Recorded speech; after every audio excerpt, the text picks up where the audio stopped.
लक्ष्मी दोस्तों, आज के इस वीडियो में मैं आपके साथ शेयर करने वाली हूँ दीपावली की बहुत ही आसान पूजा विधि के बारे में। इसलिए इस वीडियो को हो सके तो पूरा ज़रूर देखिएगा। दोस्तों, इस बार अमावस्या तिथि 2 दिन रहने के कारण दीपावली 2 दिन मनाई जाएगी। कुछ लोग दीपावली का त्यौहार 31 अक्टूबर को मना रहे हैं तो कुछ लोग 1 नवंबर को भी मनाएंगे। ऐसे में आपको दोनों ही दिन रहने वाले लक्ष्मी पूजन के शुभ मुहूर्त के बारे में पहले बता देती हूँ। 31 अक्टूबर गुरुवार को अमृतकाल शाम 5:02 से 7:02 तक रहेगा। गोधूली बेला का जो मुहूर्त है वह शाम 5:36 से 6:02 तक रहने वाला है। स्थिर लगन मुहूर्त शाम 7:09 से रात 9:05 तक। वहीं वृषभ लगन शाम 6:02 से रात 8:02 तक। और निश्चिता काल का जो मुहूर्त है वह रात 11:39 से 12:31 तक रहेगा। इस तरह से 31 अक्टूबर को माँ लक्ष्मी जी की पूजा या दिवाली का पूजा का जो शुभ मुहूर्त है वह शाम 5:32 से रात 9:05 तक रहने वाला है, क्योंकि दीपावली के दिन रात के समय माँ काली जी की पूजा की जाती है, महाकाली पूजा की जाती है, जो कि आप निश्चिता काल मुहूर्त में कर सकते हैं। और 1 नवंबर को लक्ष्मी पूजन का जो शुभ मुहूर्त है वह शाम 5:36 से रात 8:01 तक रहने वाला है। दीपावली की तैयारी आप सभी एक दिन पहले ही करके रख लीजिएगा। जो भी घर की साफ सफाई है वह आप पहले करके रखें। जो भी आवश्यक पूजन सामग्री है उसे भी आप एकत्रित करके रखें। आप जिस जगह पर भी आपको दीपावली की पूजा करनी है उस जगह को आप अच्छे से साफ कर लें। गाय के गोबर से गेरू या फिर गंगा जल से शुद्ध कर लें। इसके बाद एक स्वास्तिक का चिन्ह बनाकर उसके ऊपर चौकी पर एक लाल वस्त्र बिछाकर लक्ष्मी गणेश जी की मूर्ति या तस्वीर की स्थापना करें। और अगर आपके पास चौकी नहीं है तो आप जमीन पर भी लाल वस्त्र बिछाकर उसके ऊपर मूर्तियों की स्थापना कर सकते हैं। जो लोग धनतेरस के दिन या दीपावली के दिन लक्ष्मी गणेश जी की नई मूर्तियां खरीद कर लाते हैं उनकी स्थापना करके आज के दिन पूजा कर सकते हैं।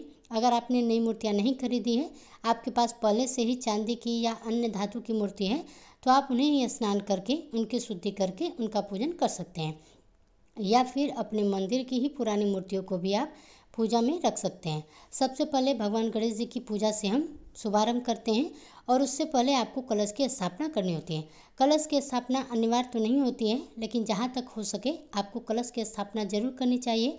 ऐसा करने से पूजा का संपूर्ण फल प्राप्त होता है। कलश की स्थापना आप बिल्कुल साधारण विधि से कर सकते हैं, जिसके लिए आप चौकी पर महालक्ष्मी जी के दाहिनी तरफ थोड़े से अक्षत रखकर या पुष्प का आसन देकर कलश की स्थापना करें।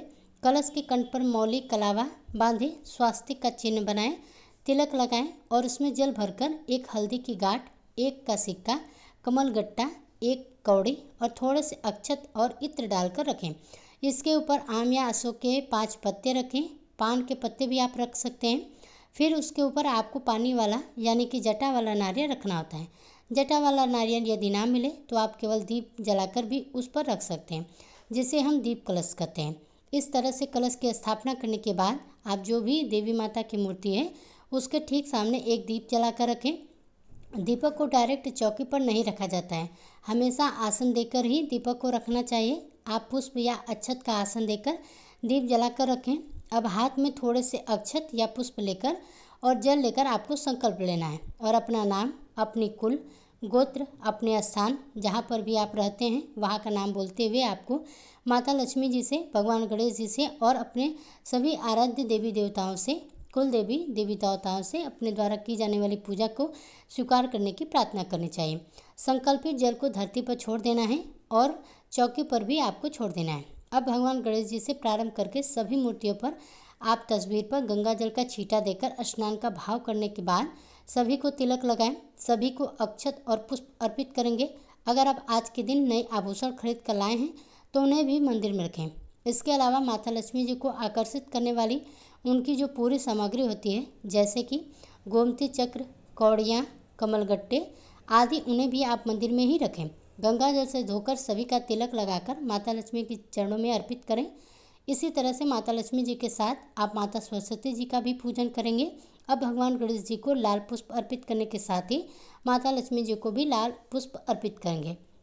अगर आपके पास कमल का पुष्प है तो आप कमल का पुष्प भी अर्पित करेंगे, नहीं तो आपके पास जो भी पुष्प मिल जाए वह पुष्प आप माता सरस्वती जी को, माता लक्ष्मी जी को अर्पित कर सकते हैं।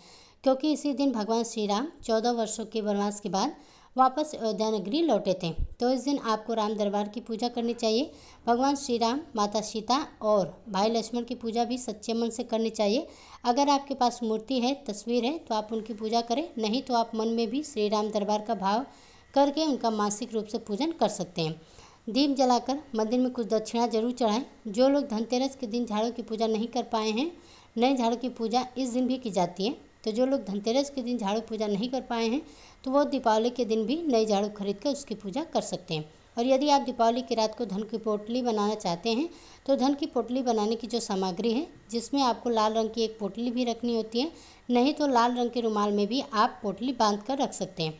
तो उसे भी आप पहले से ही तैयार करके रख लें। जितने भी दीपक आपको जलाने हैं, उन सभी में तेल, रुई की बाती लगाकर तैयार कर लें।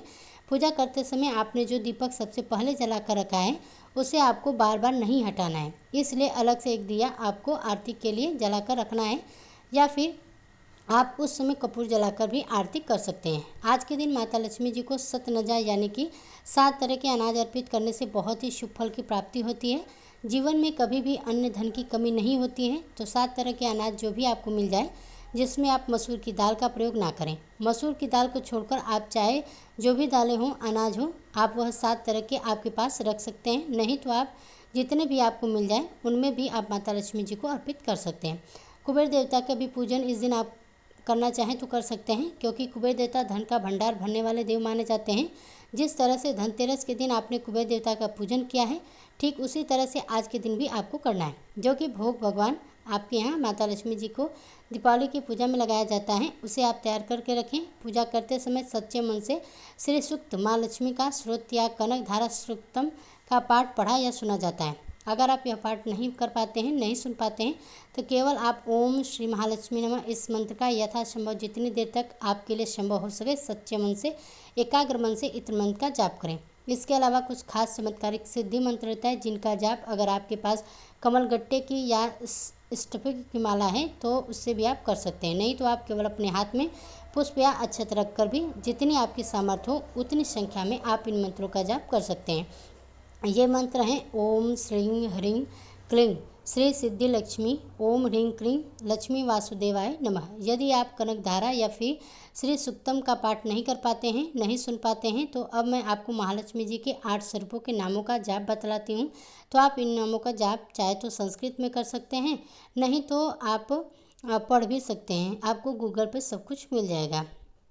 इस प्रकार से मंत्रों का सच्चे मन से जाप करने से हर प्रकार की आर्थिक संकट से मुक्ति मिलती है और माता लक्ष्मी जी की कृपा से धन की कमी नहीं होती है। मंत्र जाप करने के बाद हाथ में 1 का सिक्का या थोड़े से अक्षत या पुष्प लेकर दीपावली की कथा सुने। फिर सबसे पहले गणेश भगवान की, उसके बाद माता लक्ष्मी जी की, फिर माँ सरस्वती जी की आरती करके भगवान गणेश जी को लड्डू, मोदक, दुर्वा, पान, सुपारी, इलायची का भोग लगाएं। माता लक्ष्मी जी को सफ़ेद रंग की मिठाइयों की, खिले खिलौने, बतासे, पानपुरी, सुपारी, इलायची का भोग लगाएं। आप यह भोग माता लक्ष्मी जी को पान के एक पत्ते पर रखकर अर्पित करें। इसी तरह से माता सरस्वती को भी भोग लगाएं। अगर आप पान के पत्ते पर रखकर भोग लगा रहे हैं, तो पान के पत्ते का डंठल जरूर तोड़ना चाहिए। भोग लगाने के बाद आप जल अर्पित करें। 1 गिलास में या 1 कलश में थोड़ा सा जल भरकर माता लक्ष्मी के समक्ष चौकी पर रखें।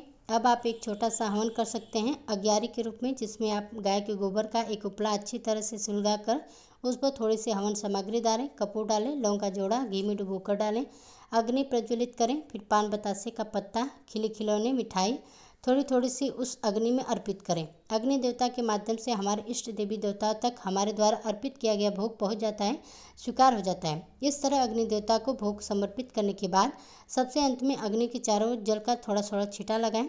दीपावली की पूजा करने के बाद अपने घर में जहाँ कहीं भी आपका धन रखने का स्थान है, तिजोरी, लॉकर है, कहीं भी आप उसकी पूजा करें, धूप दीप दिखाएं। ध्यान रखिएगा तिजोरी के अंदर दीपक जलता हुआ कभी नहीं रखना चाहिए, नहीं तो आपको फायदे की जगह नुकसान हो सकता है। तो बहुत ही सावधानी के साथ आपको आज के दिन दीपक जलाने हैं। इस प्रकार से पूजा कर लें तो जितने भी दिए आपको आज के दिन जलाने हैं, उन सभी दियों में आप अपने घर के अंदर, बाहर कोने में हर दीप जगह जला लें। तो यह थी आज के वीडियो की संबंधित जो भी जानकारी थी। अगर पसंद आई हो तो वीडियो को लाइक कीजिएगा, साथ ही हमारे चैनल को सब्सक्राइब जरूर कीजिएगा।